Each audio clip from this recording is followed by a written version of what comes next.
এখানে আছে সূরা কাহাফের মধ্যে ধনী আর গরিব এক দুই বন্ধুর ঘটনা আছে সূরা কাহাফে।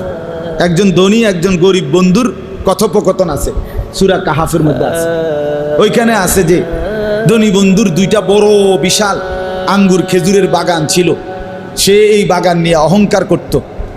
আর ওই বলতো যে গরিব বন্ধু, এগুলো তোমারে আল্লাহ দিছে, তোমার উচিত এগুলো প্রত্যেকবার ভোগ করার সময় অথবা দেখানোর সময় মাশা আল্লাহ লা কুওয়াতা ইল্লা বিল্লাহ এটা বলা উচিত। সে বলছে না, এটি বলা উচিত না, এগুলো সব আমারটি আমার, এগুলো সব আমার, লোকও বেশি, আনা আকসারু মিনকা মালান ওয়া আ'আজ্জু নাফারা, আমার লোক জনবলও বেশি, আমার সম্পদও বেশি। বেটা তুই আল্লাহরে ডাইকা কি হইছে, যে হুয়াদের আছে এই হুয়াদের তো বেটা দেই রে বেটা মাতবরি করো বেটা, ভাত খাইতে ভাত পাও না, বুঝেন না কথা।